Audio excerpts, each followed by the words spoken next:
pouco. Senhor Mestre amado, hoje as nossas orações vão para nossa amiga e irmã Renata, que está para ganhar nenê, que aceitou dentro do seu amor, aceitou receber esse espírito que está encarnando, que o Senhor possa acompanhar, que dê tudo certo, que a Renata passe bem, que esse bebê venha à vida trazendo muita alegria a todos, trazendo muita renovação, que venha com saúde, para que ele possa aí crescer e se desenvolver. Obrigada, Pai, pela oportunidade de estarmos aqui sempre. Obrigada por esses dias de Páscoa, onde pudemos relembrar parte da sua história, da sua vida, dos seus ensinamentos. Que todos tenham passado uma Páscoa feliz, junto com seus familiares, com pessoas queridas, pois isso que é o importante, estar com quem gostamos. Obrigada, Pai. Pai nosso que estais no céu, santificado seja o vosso nome, venha a nós o vosso reino, seja feita a tua vontade, assim na terra como no céu. O pão nosso de cada dia nos dai hoje, perdoai as nossas dívidas, assim como nós perdoamos aos nossos devedores. E não nos deixeis cair em tentação, mas livrai-nos, Senhor, de todos os males, que assim seja, salve Jesus e graças a Deus. Graças a Deus. Hoje a nossa aula vai ser bem uma aula de história, mas essa aula vai ser importante para a gente entender que nada é por acaso, que tudo existe um planejamento.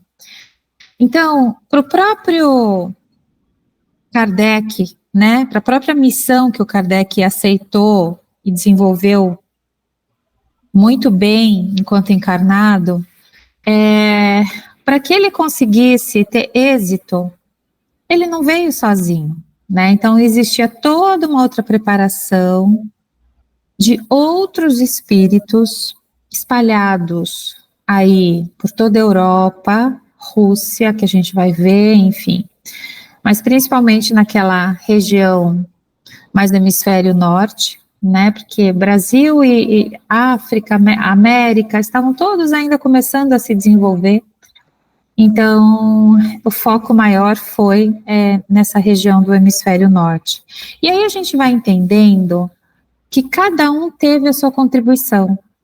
É como se cada um preparasse um pedacinho do terreno, desse solo, que essas sementes fossem ser lançadas.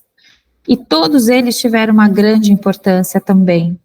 Só que tem muitos deles, e eu acho que vocês também vão achar isso, a maioria deles a gente não conhece, nunca ouviu falar.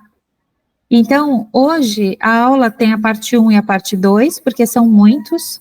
Então, hoje a gente vai focar em alguns que nasceram, alguns um pouco antes, encarnaram um pouco antes do Kardec, outros um pouco depois, e aí a gente vai entendendo qual foi a contribuição de cada um, para que a doutrina espírita pudesse se estabelecer, tá bom? Aqui na Terra.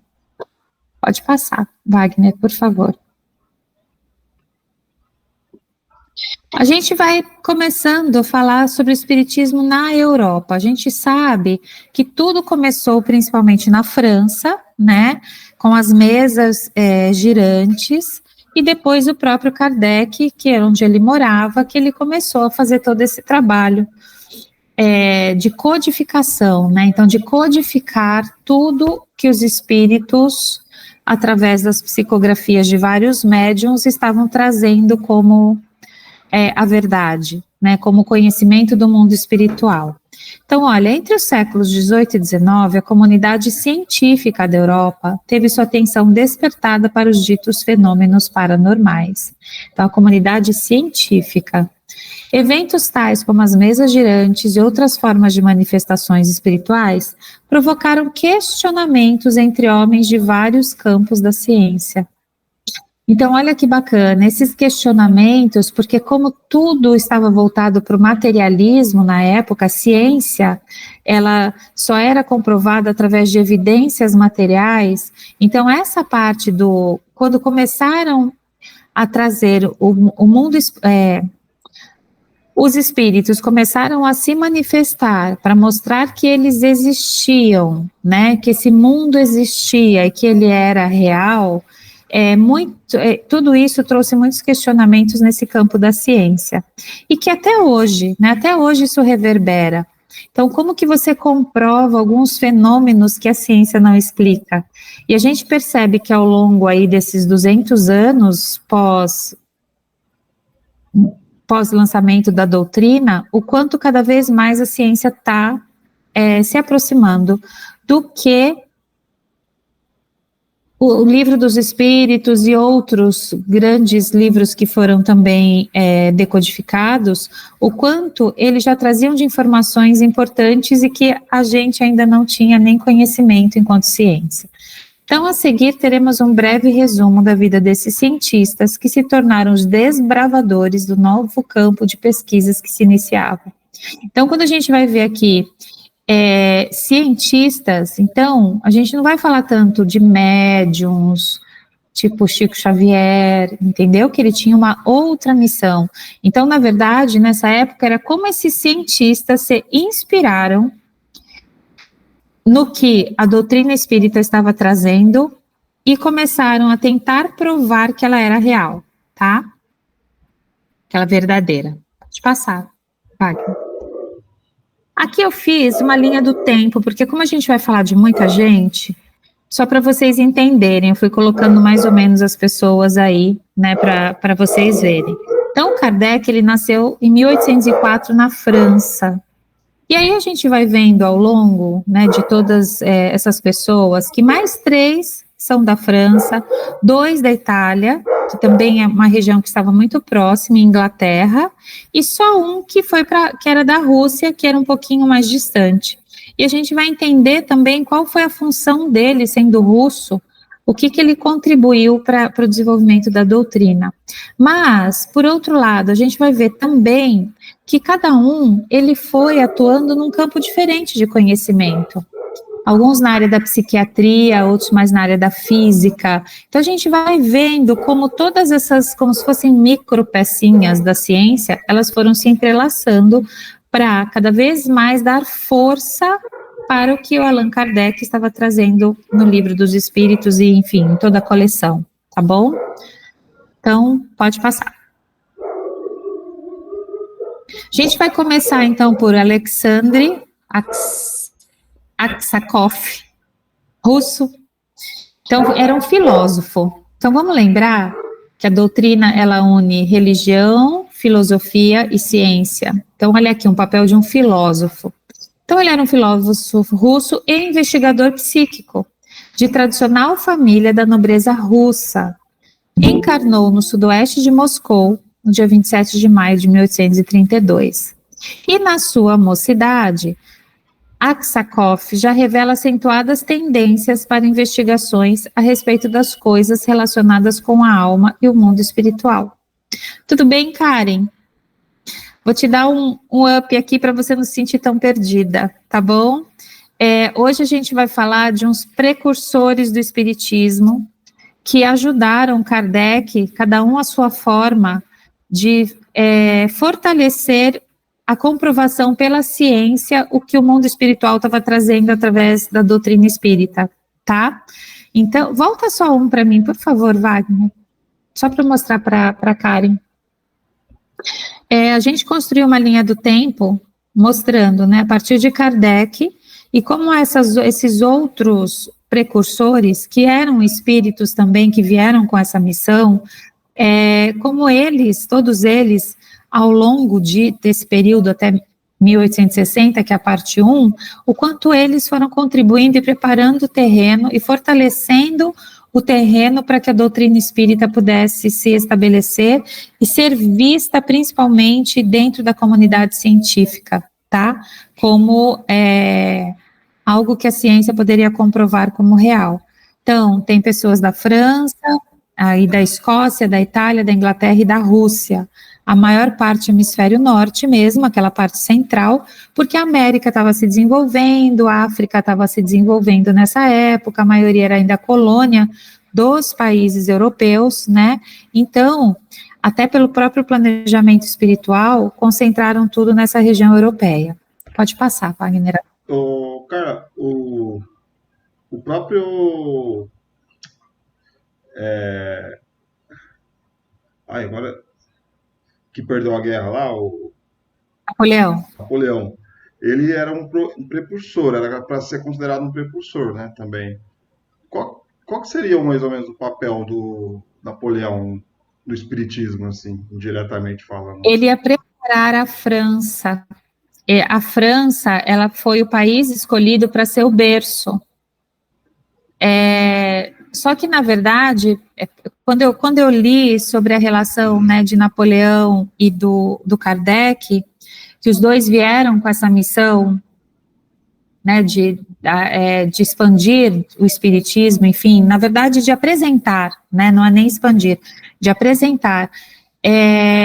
Ele veio trazer para justamente criar essa nação, só que ele se perdeu na questão do poder.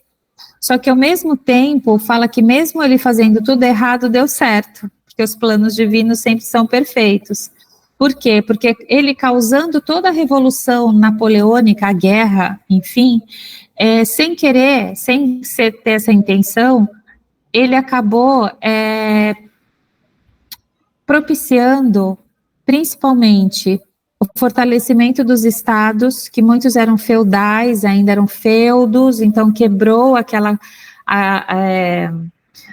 questão de que os governos, né, muitos eram de reis, imperadores, então tudo isso ele foi quebrando alguns paradigmas que existiam na Europa.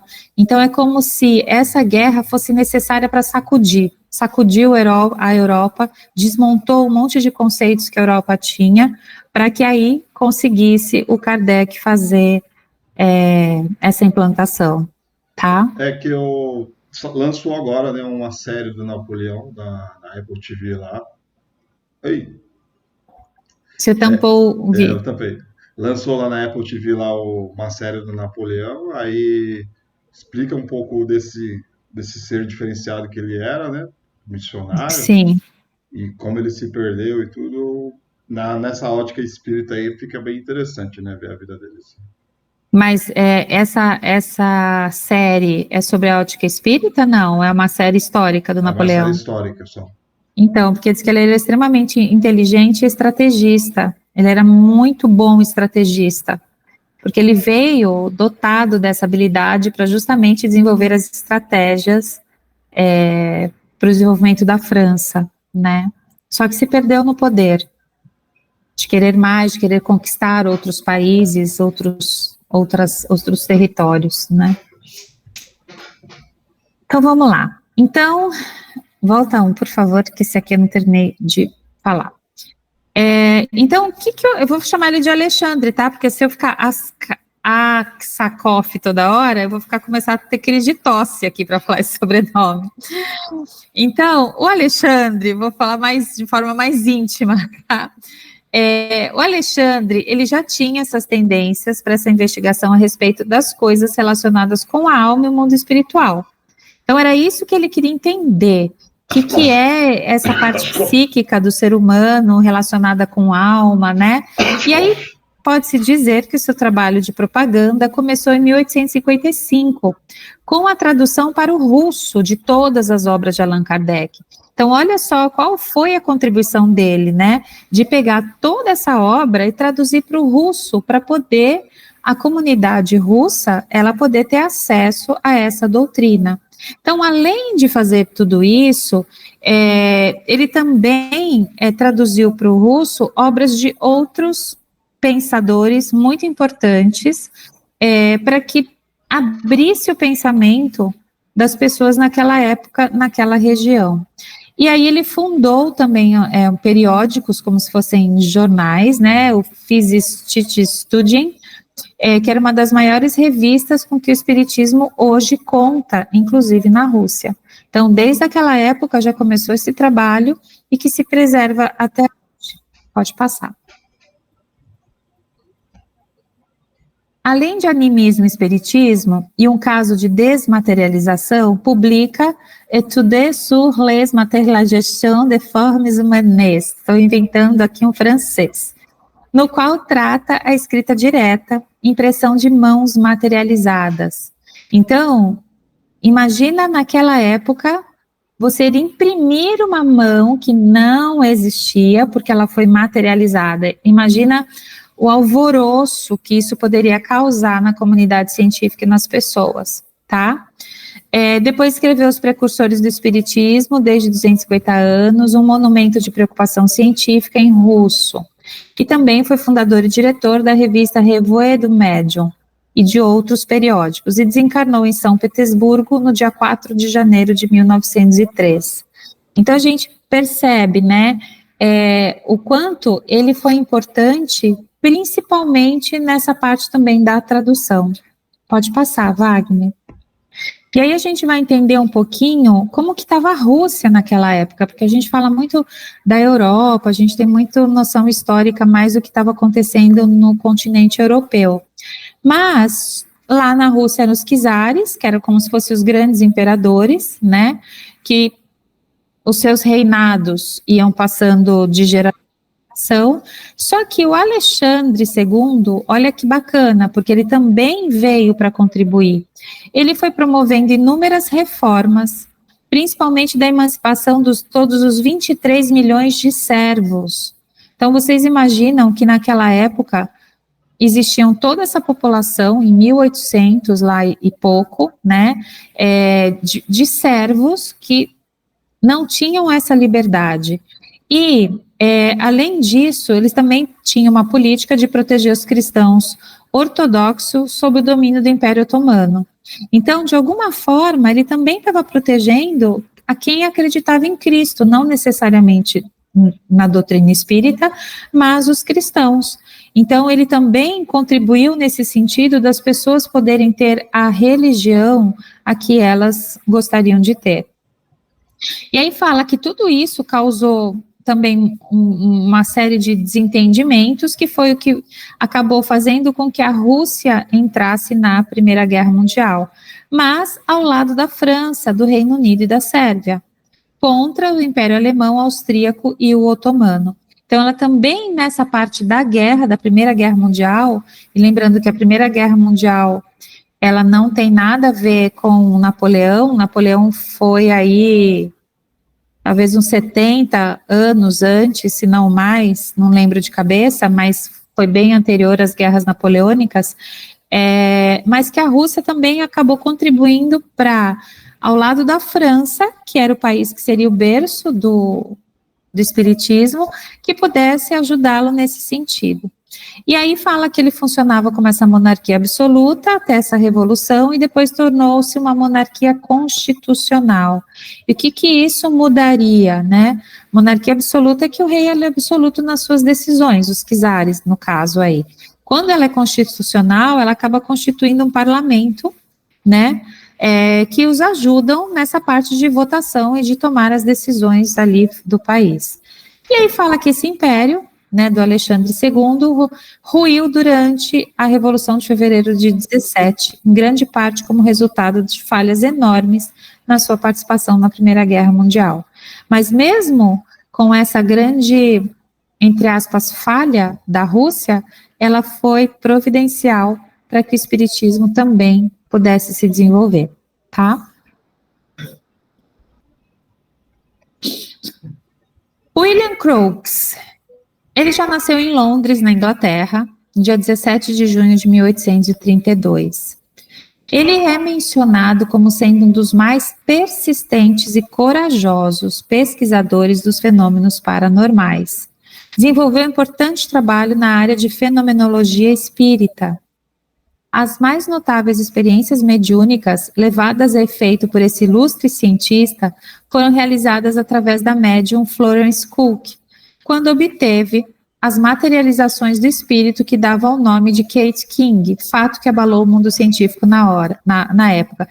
Se pra gente, hoje, com todo o conhecimento que a gente tem do espiritismo, se a gente visse uma materialização na nossa frente, ela já iria causar um grande espanto, surpresa, né, de um espírito conseguir se materializar.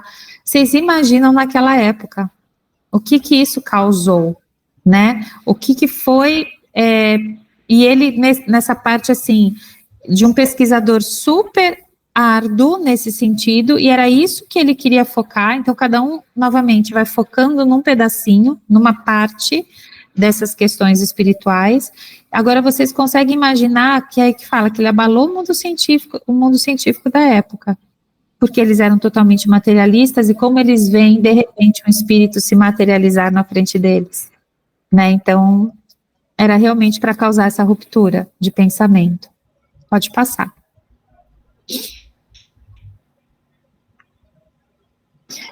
Ele penetrou o campo das investigações com o intuito de desmascarar, de encontrar fraudes. Então, foi essa, igual o Kardec, ele foi lá olhar para ver o que eram aquelas mesas girantes, que ele também não estava acreditando. Até que quando ele viu, ele achou que realmente tinha algo a ser investigado. E ele foi exatamente igual. Ele entrou achando que era tudo charlatanismo para desmascarar. Só que quando ele constatou que os casos eram verídicos, e aí fala insofismáveis, quer dizer que pela filosofia sofista ela era comprovada, ele rendeu-se a essa evidência e curvou-se diante da verdade e tornou-se um espírita convicto e afirmou: eu não digo que isto é possível, eu digo isto é real, se referindo aos espíritos e ao mundo espiritual, tá? E desencarnou em 1919, então, durante aí a Primeira Guerra Mundial.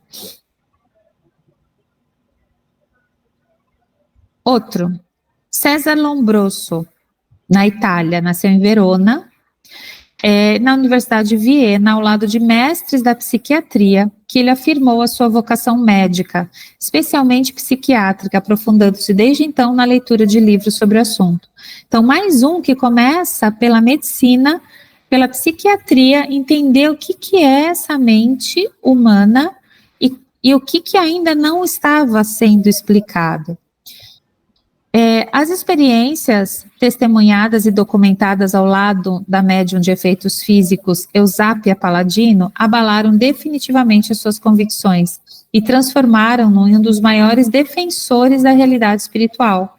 A doutrina espírita recebia, assim, mais um atestado de legitimidade científica. Então, vocês viram que a gente está começando a ver a história bem resumida, né, desses pesquisadores, desses cientistas, o quanto a espiritualidade é inteligente, que ela foi mostrando verdadeiramente que o mundo espiritual existe.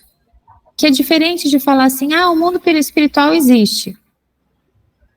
Não, os cientistas estavam vendo, estava tendo comprovações de que existia algo mais do que além da matéria. Então essa, a gente tem que lembrar, e a gente acho que já estudou sobre isso, que foi a forma que o plano espiritual conseguiu se manifestar de acordo com o desenvolvimento da humanidade naquela época. Essa foi a melhor estratégia que eles encontraram para que isso acontecesse. Então a gente sempre tem que pensar nisso, que nada acontece por acaso, e que se de repente começarem a acontecer também coisas no planeta, no Brasil, enfim, tudo é planejado, tudo é permitido com algum objetivo que muitas vezes a gente ainda desconhece, tá? Pode passar, Wagner. Aí ele escreveu algumas obras, tá? Vou falar em inglês, que na edição americana levou o título de After Death, quer dizer, após a morte, o quê? Né? Então, o que existe após a morte? Hipnotismo e mediunidade. E ele desencarnou em Turim, em 1909, com 74 anos incompletos. E aí a gente vai olhando a carinha deles, né? Eu acho engraçado ver as fotinhos deles, também, que eram tudo homens assim, sérios, né? Todos participantes daquelas, igual quem assistiu o filme do Kardec, que eles iam para aquelas academia, né, para discutir as questões. Então, eu acho que deve, assim, ser super impactante o quanto eles tinham uma mente avançada para as pessoas daquela época.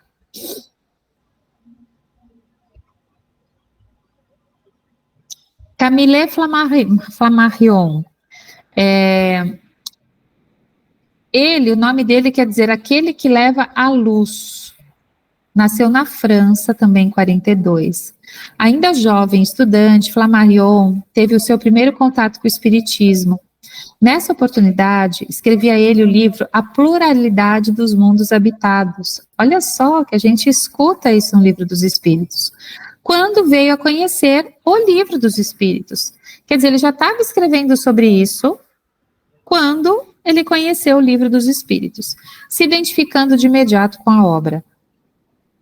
Como as sessões da Sociedade Espírita fundada por Kardec eram em parte dedicadas à psicografia, Flammarion iniciou um treinamento visando desenvolver esta faculdade e, conseguindo, trouxe à luz o trabalho intitulado Uranografia Geral, assinado por Galileu e que faz parte da obra A Gênese de Allan Kardec.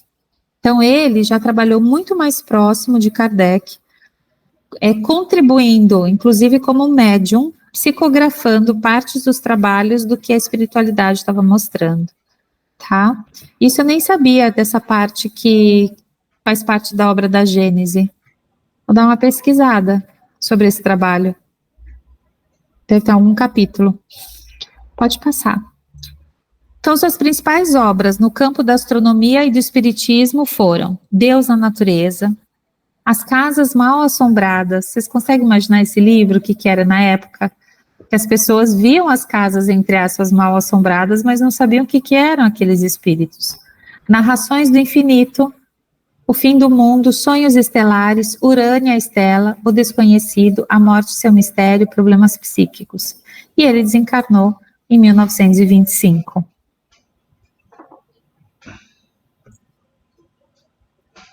Leon Denis. Ele também é Leon, mas não é o Kardec, porque o Kardec é Leon Denisard, a gente não pode confundir. Nasceu em 46, na região da Alsácia-Lorena. Certa vez, Alsácia-Lorena, se não me engano, é Itália, eu acho. Certa vez tinha então 18 anos, quando um livro despertou sua atenção, não, é Dinamarca, desculpa. O Livro dos Espíritos de Allan Kardec. Adquiri logo o livro, disse ele, e lhe assimilei o conteúdo. Encontrei nele soluções claras, completas, lógicas do problema universal.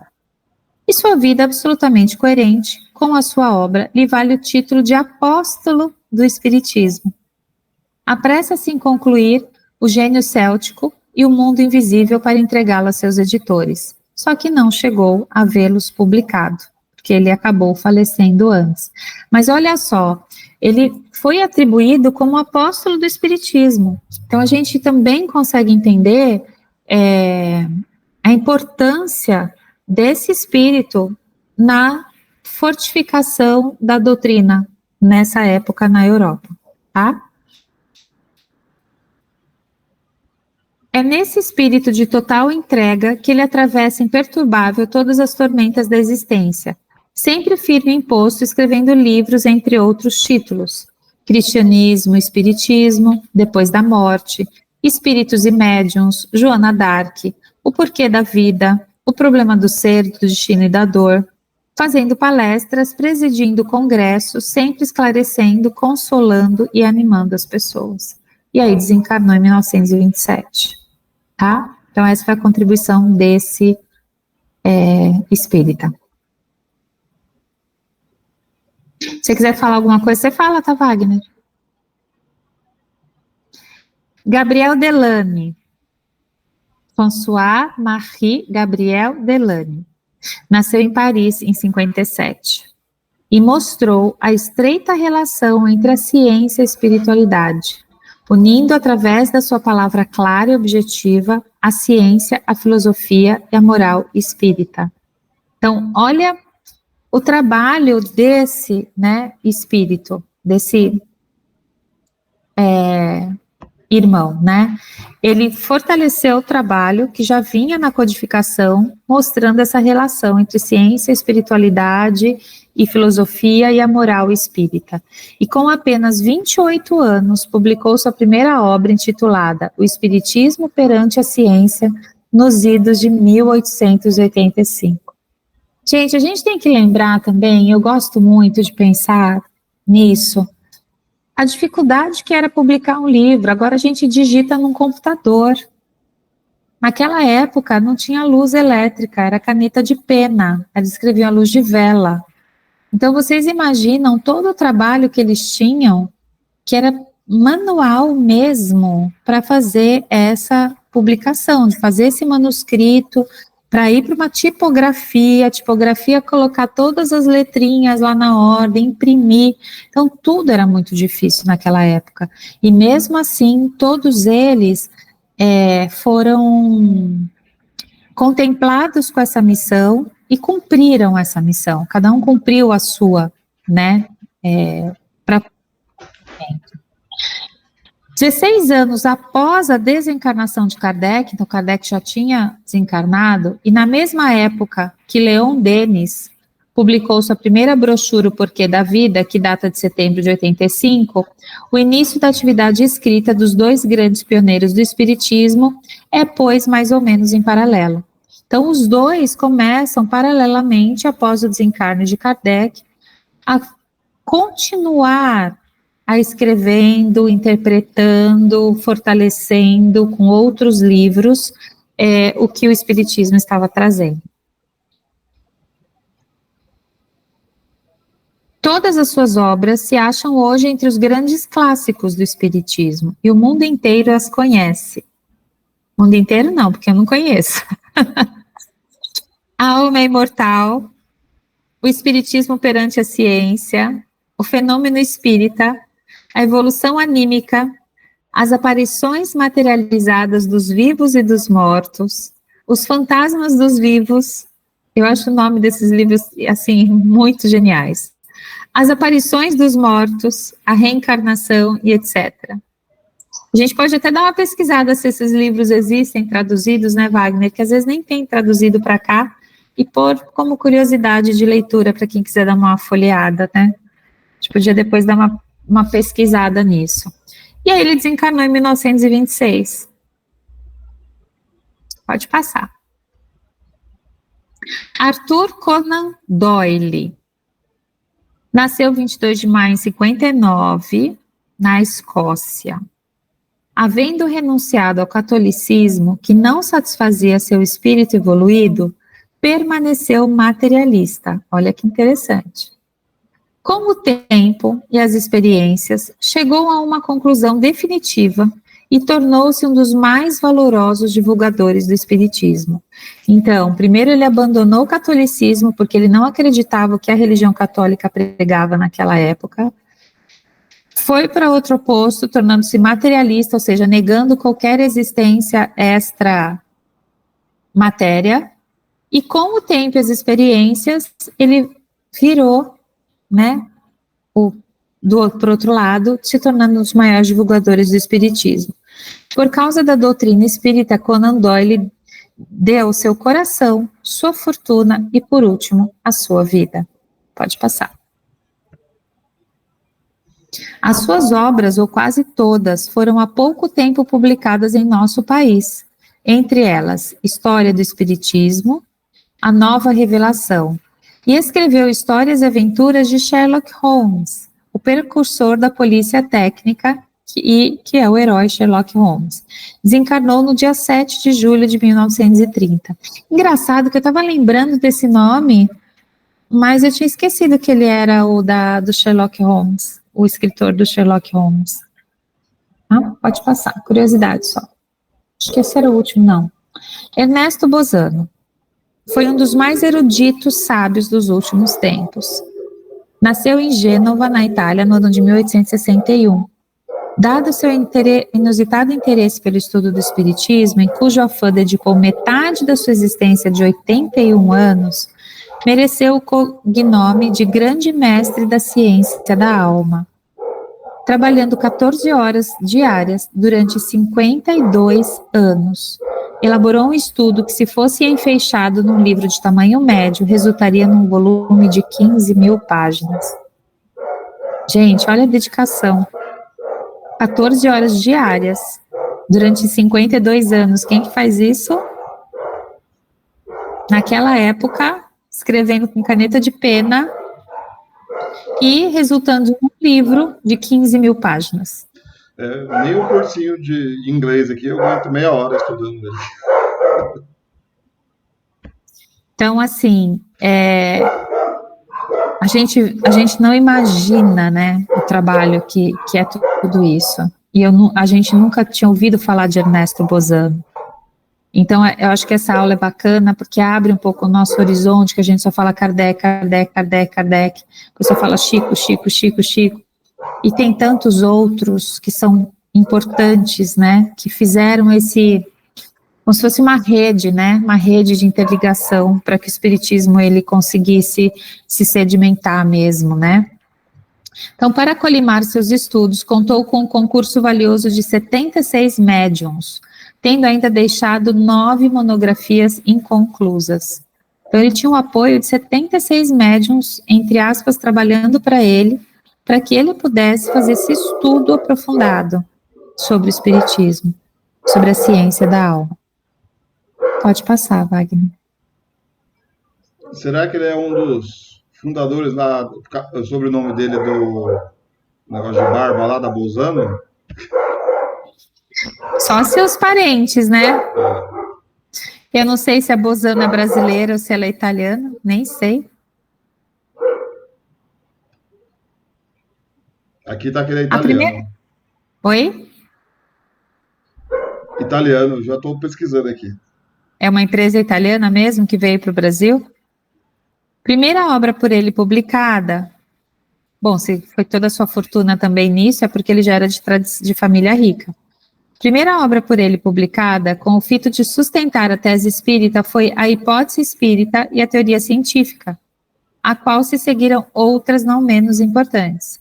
Dos casos de identificação espírita, dos fenômenos premonitórios, a primeira manifestação de voz direta na Itália, e outras obras que foram vertidas, né, para o português.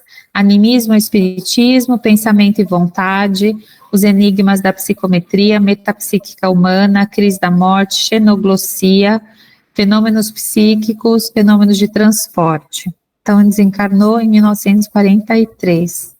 Quando estava começando, aí estava acontecendo a Segunda Guerra Mundial.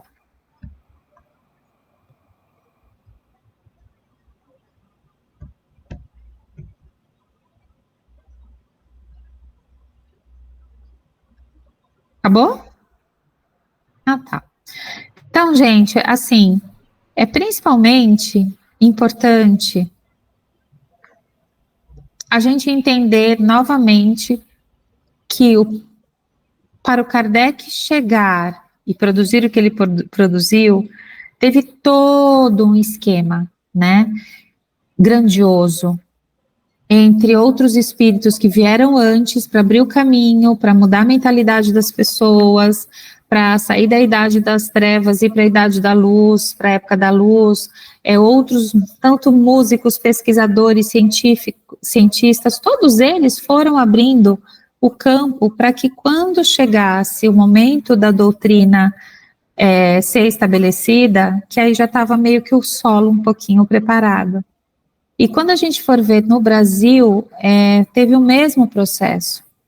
Então, a gente acho que na segunda parte na próxima aula sobre os grandes precursores, a gente vai, acho que, falar um pouquinho mais sobre o Brasil, se não me engano. E assim, aí a gente vai vendo a importância também na época que o Espiritismo chegou ao Brasil, que foi uns 50 anos depois, acho que um pouco menos, de que quando foi lançada na França, tá? Então, era um pouquinho isso a aula. Depois a gente compartilha os slides também, além da gravação, posto no grupo, para que quem quiser tenha um acesso mais fácil, para não ter que ficar reassistindo a aula, tá bom? E aí era essa parte, não sei se vocês acharem interessante, porque são coisas que a gente nem imagina, né?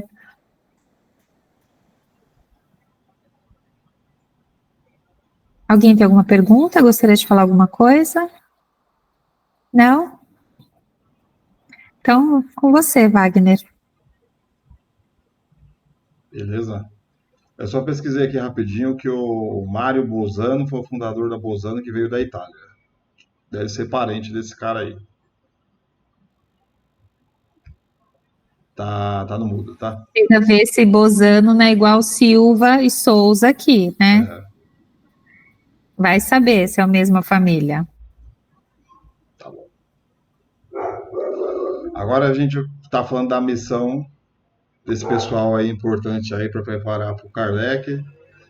Agora vamos falar da nossa missão como espíritas. Agora, depois de todas essas informações que eles deixaram aí para gente, qual que é a nossa missão, nosso propósito em poder contribuir para o espiritismo, para o conforto, não o espiritismo como uma religião, mas sim como uma palavra de conforto para pessoas que às vezes não têm um acesso a esse tipo de informação e que às vezes a gente pode até auxiliar de uma forma bem sutil. Não precisa nem a pessoa virar espírita, realmente aquela caridade de você querer consolar aquele coração amargurado, que às vezes numa resposta espírita aí a gente consegue, né? Até o próprio Chico, quantos simpatizantes o Chico teve de não espíritas, né? Pessoas que nem era espírita nada, mas ia lá buscar a carta, ia lá participar das orações dele, porque ele levava a palavra para qualquer pessoa. Então, muitas pessoas de qualquer lugar do mundo, né, gostavam dele, simplesmente pela forma dele levar essa palavra. Não tinha nem religião no meio, era só a mensagem mesmo. E aí, a missão é um encargo, uma incumbência, um compromisso, dever imposto, contraído, obrigação, segundo o dicionário. O Espiritismo é a ciência nova que vem revelar aos homens, por meio de provas irrecusáveis, a existência e a natureza do mundo espiritual e as suas relações com o mundo corpóreo. Possui ainda o Espiritismo o mérito de oferecer ao homem não somente a ciência fria dos fatos, mas uma ciência atrelada intimamente com princípios morais que torna essa doutrina capaz de satisfazer a lógica e a razão, oferecendo ao homem a alavanca precisa para elevar sua inteligência e capacitá-la a grandes realizações. E tinha não sei qual trabalho que foi, tinha um irmãozinho que estava se manifestando e ele era espírito, né? Ele estava desencarnado. Mas ele estava tanto tempo desencarnado, tanto tempo naquele plano, naquele plano, né? O plano espiritual, que ele não acreditava que existia o plano encarnado, assim. Para você ver que engraçado. Ele não acreditava que existia a gente que era encarnado e a gente encarnado não consegue acreditar que existe o plano espiritual. E os dois existem simultaneamente. Sempre existiu. É um fato. É só uma questão de ótica. Então ele entrou no corpo do médium e ele teve as sensações de um corpo encarnado para ele poder acreditar, ver, nossa, realmente existe um corpo aqui, é diferente, não é que nem o espírito, né, que atravessa a parede. E a mesma coisa para a gente, as mesmas dúvidas que a gente tem, ele pode ter lá do outro lado também. Então é tudo uma questão de ótica. E, e tudo isso sempre existiu simultaneamente. Agora que a gente está tendo essa ótica, está aprendendo, entendendo que a gente convive com esse mundo espiritual simultaneamente. Então é um fato aí incontestável, né, que a gente pode assim dizer, né? Com tal gama de recursos em mãos, cabe aos espíritas partirem o quanto antes para o trabalho de divulgação dos princípios da doutrina que os acolhe, colaborando assim com os desígnios do Criador no que diz respeito à transformação da humanidade, Mas transformações não se processam de forma imediata ou sem sacrifício. Encontrarão intolerância e incompreensão, inclusive entre seus companheiros de fé. Então, cabe a nós agora, chegou o Espiritismo aí para a nossa vida, e cabe a nós agora também passar para frente o que a gente recebe. Eu recebi de graça as informações, por exemplo, da Kelly. A Kelly tá, é engraçado, né? Que a Kelly me atendeu primeiro lá no Cristão, por exemplo, e ela me deu aula aí, até hoje está me dando aula, há 3 anos já, e de repente aí eu tô dando aula lá pro marido dela, que ele vê as aulas gravadas. E aí, né, tudo vai e vem de graça, é bem legal a gente ter essa participação, coparticipação, saber que a gente faz parte de todo esse processo, né?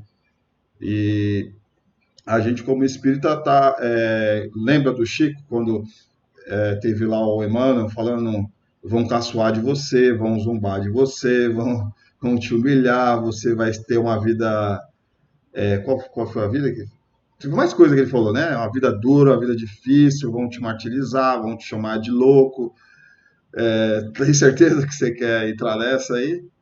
Aí o Chico, não, tenho certeza, tenho a convicção. Então foi avisado. Então com a gente também é a mesma coisa. Pode acontecer alguns inconvenientes e a gente teremos que ser firmes aí nessa missão e confiantes que estamos no caminho certo, né, com essa fé raciocinada e de alguma forma poder contribuir aí com a sociedade de uma forma geral para que se chegue a às palavras, né? Certamente falareis a criaturas que não quererão escutar a voz de Deus, porque essa voz as exorta insensatamente à abnegação. Pregareis o desinteresse aos avaros, a abstinência aos dissolutos, a mansidão aos tiranos domésticos, como aos despotas. Eu tento. A gente estava até, acho que na aula passada, né, cara, que a gente estava falando justamente sobre isso, sobre a gente saber falar sobre o espiritismo com cuidado com as pessoas para poder não ser o que a gente não gosta que seja, né? Que é alguém que esteja forçando você a fazer uma coisa que você não quer. É de uma forma respeitosa, respeitando a outra religião, a outra cultura da pessoa, sem essa coisa forçada, que aí pode até causar um efeito reverso, né? A pessoa pode pegar até raiva do espiritismo, porque os espíritas chato aqui ficam querendo me amarrar para levar lá para tomar um passe, né? A gente sabe que fica o convite, né? Não fica esse debate de frente, essa discussão de frente.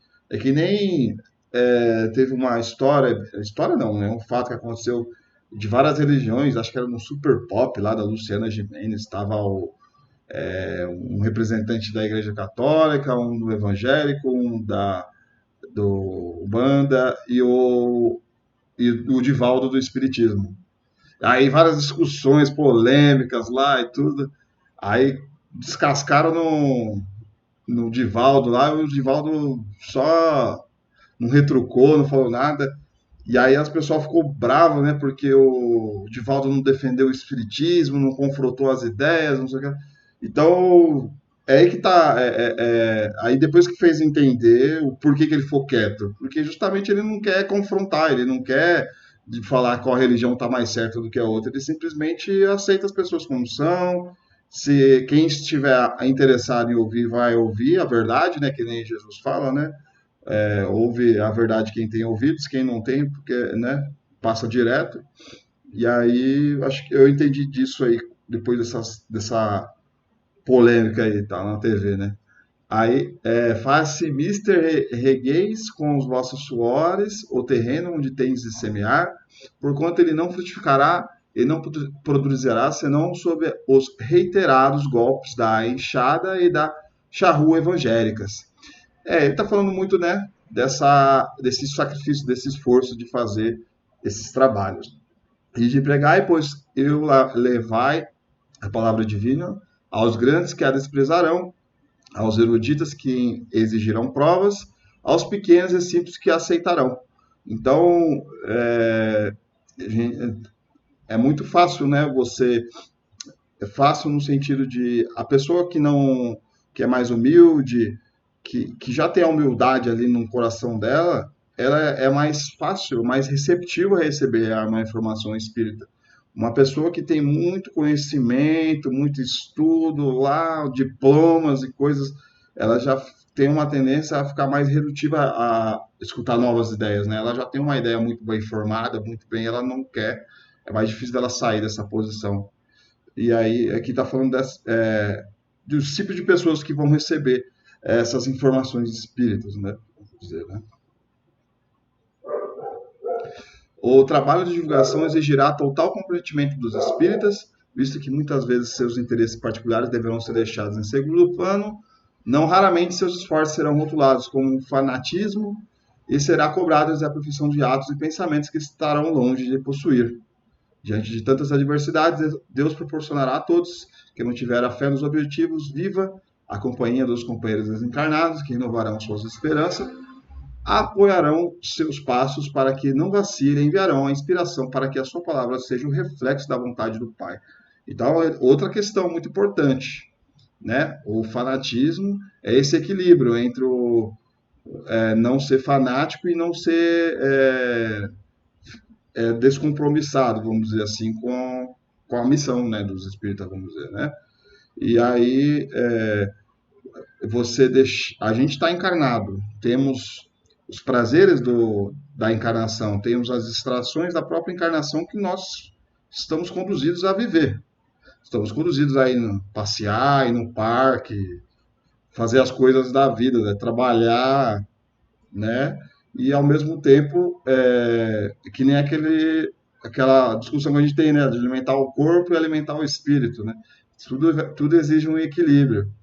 E também a gente tem que reservar um tempo também para essa nossa alimentação espiritual, seja lendo um livro espírita, seja, né, cuidando do corpo, do espírito nos passes, né? Quando a gente vai lá tomar um passe, por exemplo, no cristão, está cuidando lá do espírito, recarregando as energias, tirando as energias negativas. Quando a gente vai no médico, a gente está fazendo os exames, tomando algum remédio para cuidar do nosso corpo físico. Então, uma coisa precisa dos dois, né? E precisa desse equilíbrio. E o fanatismo no sentido de, às vezes você fica mais só nesse mundo espiritual, que só orando, só lá pensando, e esquece da vida, esquece do papel prático que é o que a gente está aprendendo aqui, por exemplo, que é a caridade prática, que é ajudar o próximo. Às vezes você está tão fanático ali na religião, você não abraça seu filho, você não liga mais se seu filho está indo para a escola, você não cuida da vida aqui terrena e fica só conectado ali, né? Então, esse fanatismo aí é muito maléfico, né, para a nossa saúde aqui como encarnados. Então, tudo no seu equilíbrio. Aí, finalmente, devem os espíritos manterem a atenção para a execução de sua tarefa com o maior zelo possível. Aqueles que se iludiram pelo caminho, desdenhando e malbaratando o tesouro que lhes foi conferido, aqueles que se entregam ao ócio e aos vícios, que relutam em modificar seus hábitos e convicções a se valerem do espiritismo, somente como uma bela fachada terão a mesma avaliação que teve o servo que enterrou o seu talento de seu senhor. Ou seja, é um talento, é um instrumento, o espiritismo é um instrumento para a nossa caridade, até o próprio trabalho mediúnico lá no cristão que é feito é um trabalho de caridade espiritual e ali é só utilizado para benefício, né, de todos os espíritos, para os encarnados que às vezes precisam de uma psicografia, para encarnados que precisam de tratamento espiritual. Então ali nós estamos servindo de graça, né, nessa missão junto a Jesus para consolar nossos irmãos. Então essa é a nossa missão do modo geral, porque se a gente for parar para pensar, encarnações atrás, nós deixamos a nossa família, a esposa, todo mundo em casa para ir para a guerra, matar outras pessoas, né? E aí agora a gente pode estar deixando ali a família que nem agora, por exemplo, não estudando aqui, no evangelho, tá deixando lá algumas tarefas de casa para poder auxiliar o próximo, seja ali, né, espiritualmente falando. Então, graças a Deus, a gente está podendo ter essa oportunidade de servir para o lado bom, né? Os bons espíritos serão reconhecidos pelos princípios da verdadeira caridade que eles ensinarão e praticarão, pelo número de aflitos a que levem consolo, pelo seu amor ao próximo, pela sua abnegação, pelo seu desinteresse pessoal, pelo triunfo de seus princípios, porque Deus quer o triunfo da sua lei. A missão dos espíritas reside no seguinte princípio: vivenciar a moral do Cristo em todos os seus aspectos e em todos os momentos da vida, amparados pela lógica irrefutável dos ensinamentos dos espíritos, colaborando assim com o progresso da humanidade. Então, nada mais é do que não estava falando, de levar esse consolo ao próximo. Às vezes pode parecer, aquela pessoa ali, não estou vendo a pessoa trabalhando, não tô... mas aí a gente não sabe, né? Mas espiritualmente o coração dela pode estar emanando tanta oração, tanta luz ali, que pode estar ajudando tanto quanto outra pessoa que parece que está ajudando mais. Então a gente não pode levar essas coisas pela aparência. Cada um individualmente ajuda, né, da forma interna do seu coração, não é uma coisa externada. Então, só pelo nosso pensamento, pelo nosso coração, pelo nosso desejo de querer colaborar, de consolar o próximo, já é o ato da caridade maior que temos, né? E aí é assim que Jesus exemplificou ali nos passos dele, que ele teve aqui na Terra, dessa forma, né? E a aula é basicamente essa, falando aí sobre nosso propósito aqui como espíritas. Às vezes tem algum irmão que você não vai convencer ele a ser espírita, você nem quer convencer, você só quer ajudar, vamos dizer assim, né? Agora, por exemplo, tem vizinho aqui que vive com um problema de saúde no estômago lá e tal, ele vive tendo refluxo lá, uns problemas. E ele é muito reclamão e a gente observa nele algumas coisas. E aí, eu não vou falar para ele, isso aí você tá zoando o seu chakra, fazendo essa explicação espírita, né? Falar assim para ele, tipo assim, eu falei assim, bem suavemente, você sabia que o nosso corpo, ele sofre, né, reação química de acordo com nossa condição mental, conforme a gente pensa? Se a gente pensa muitas coisas ruins, essas coisas ruins dissipada no nosso corpo em algum lugar. E aí ele parou para pensar assim, é mesmo, será? E aí, de alguma forma, eu falei, poxa, eu joguei essa aí para ele, se ele agarrou, beleza, né? Então, às vezes a gente pode sutilmente dar essa dica para as pessoas, que você está vendo uma pessoa ali sofrendo com algum problema, você está vendo ali meio que a raiz do problema, e você não precisa falar para ela ir para o espiritismo, só alguma dicasinha desse tipo pode ser muito benéfica para ela, né? Plantar essa sementinha e ela, uma hora, poder despertar e fazer sentido para ela. Porque realmente é meio lógico, né? A gente pensar que o nosso corpo físico reage conforme a nossa condição mental. Se a gente ficar pensando em ódio, em coisa ruim, constantemente, e aí? Como que você acha que o corpo não vai sentir nenhuma consequência disso, né? Não faz lógica, né? Oi, Karen. Então, sobre essa questão de tentar ajudar as pessoas a terem consciência, né? A gente acaba encontrando, assim, a barreira do ego, né? Do orgulho, porque a pessoa, às vezes, ela já está envolvida, vamos dizer assim, numa determinada situação, porque ela mesma se colocou, né? Numa situação dessa. Então, será que, vamos dizer assim, eu falo pela minha avó, né? Teve câncer no pâncreas, fumava, se alimentava mal, era uma pessoa que brigava com todo mundo. Assim, e ela tinha consciência, porque a nossa família sempre foi espírita. Então, assim, até qual grau que a própria pessoa está se colocando nessa situação, e aí a gente vai tentar, não acha que não sei o quê, tentar dar umas diquinhas assim, a pessoa, não, mas eu tô bem, tá tudo bem. Aí, às vezes, me dá uma preguiça, assim, sabe? Aí, às vezes, fica difícil orar, assim, pelos outros. Quem quer ser ajudado... eu acho, desculpa, Wagner. O seu Cris, ele sempre conta uma história do passarinho que cai na lama, né, que fica se debatendo lá. Ele contou várias vezes quando assisti as palestras dele. E que só fica pedindo ajuda, mas ele mesmo não tenta sair do lodo que ele mesmo se meteu. Era mais ou menos a história resumida a isso. A gente oferece ajuda, Karen, a gente oferece a oração, tudo que está a nosso dispor, mas a gente também tem um limite de atuação.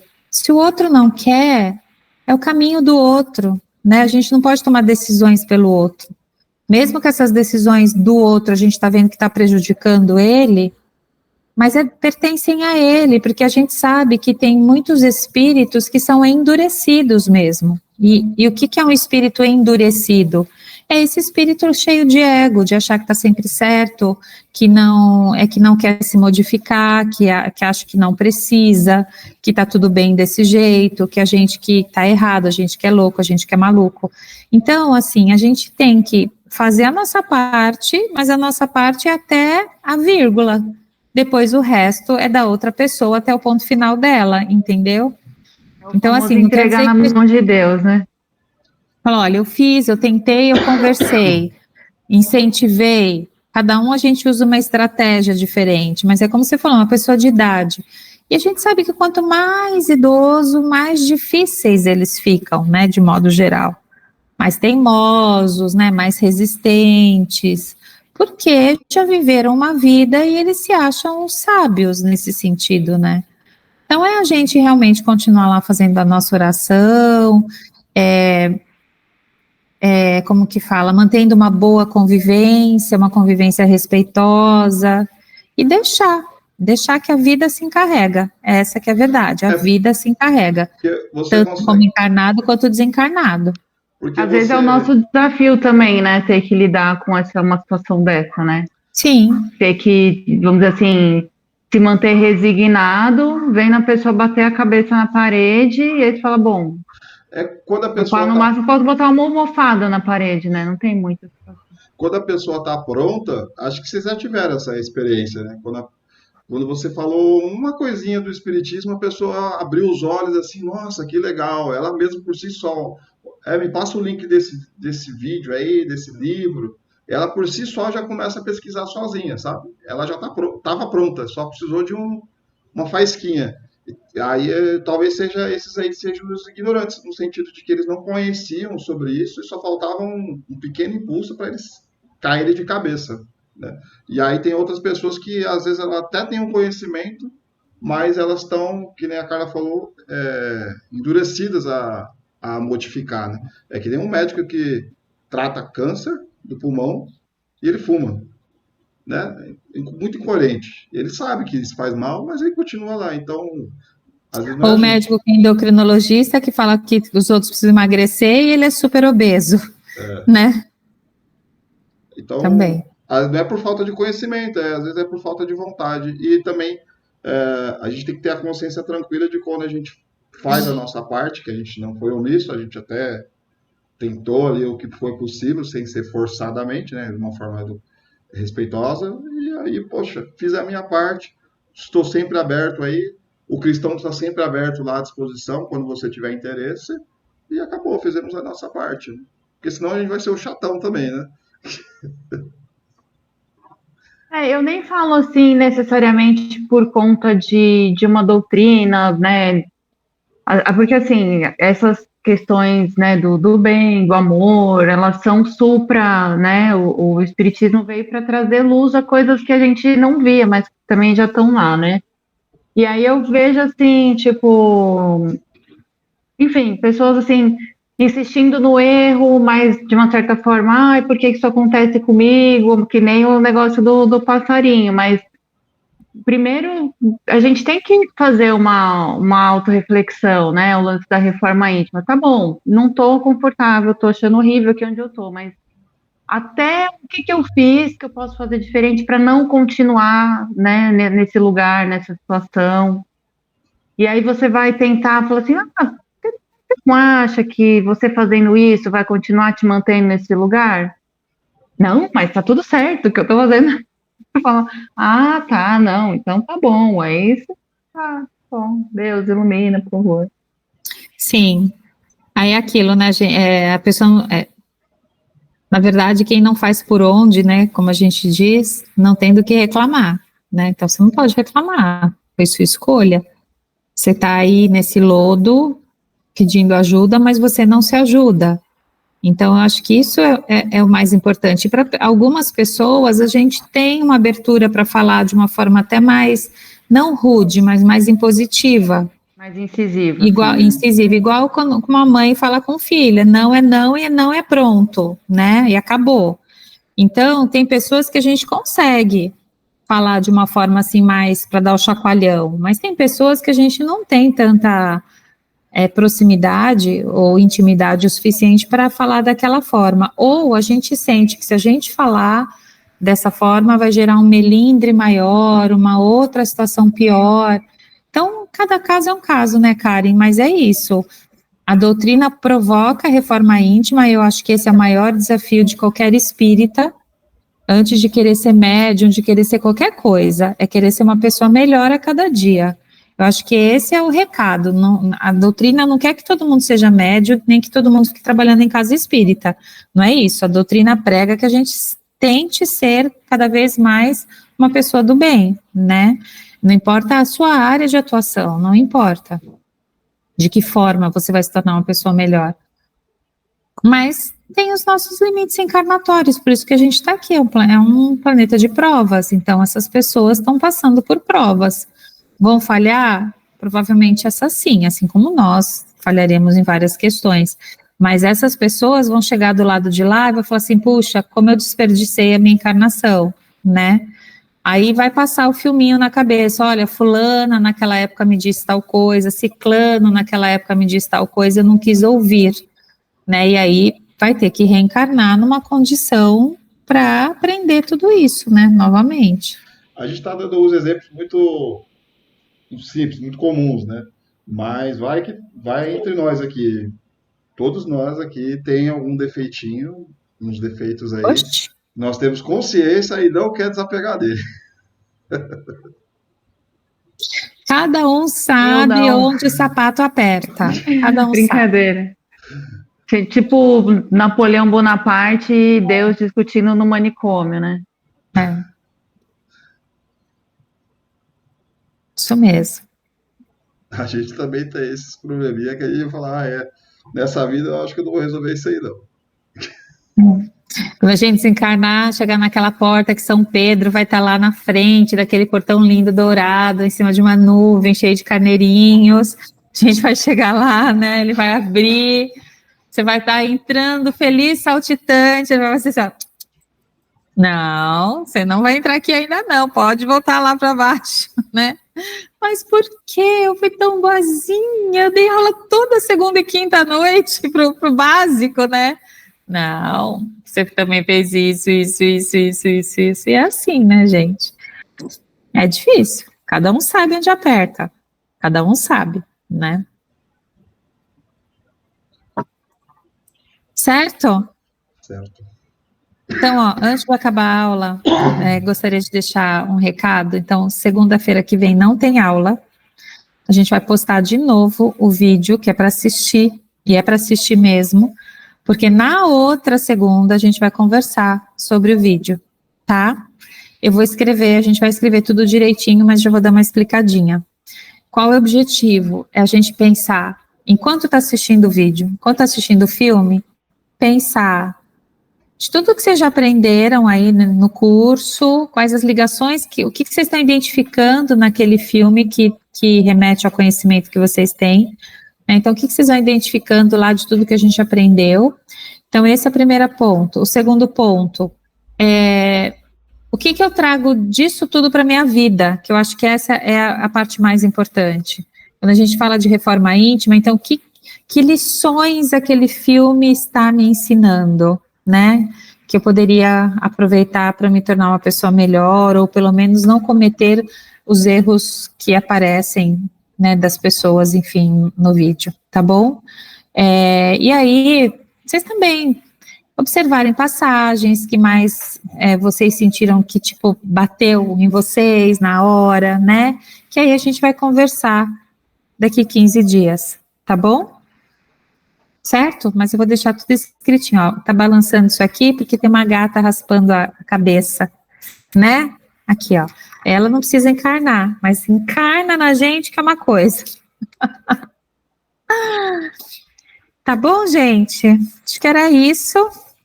Quem sabe teremos notícias da Renata em breve, do bebezinho. Nem sei se é menino ou menina. Não sei se ele sabe, enfim. Mas aí a gente vai ter notícias logo aí de um bebezinho chegando. Bom? Alguém quer fazer oração?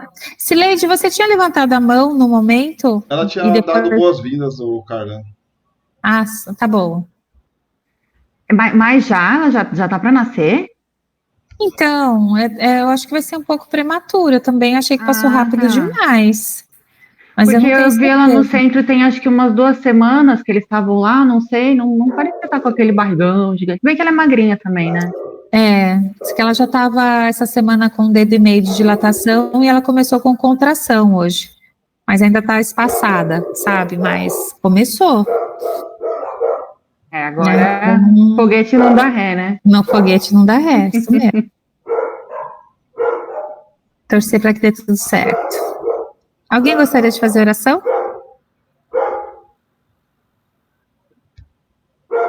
Não?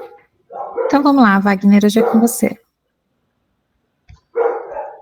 Meus cachorros tá querendo participar da oração também. Também, a minha gata já deitou aqui do lado para eu escutar. Nós vamos agradecer a Deus aqui pela oportunidade dos nossos estudos de hoje, as nossas lucidações.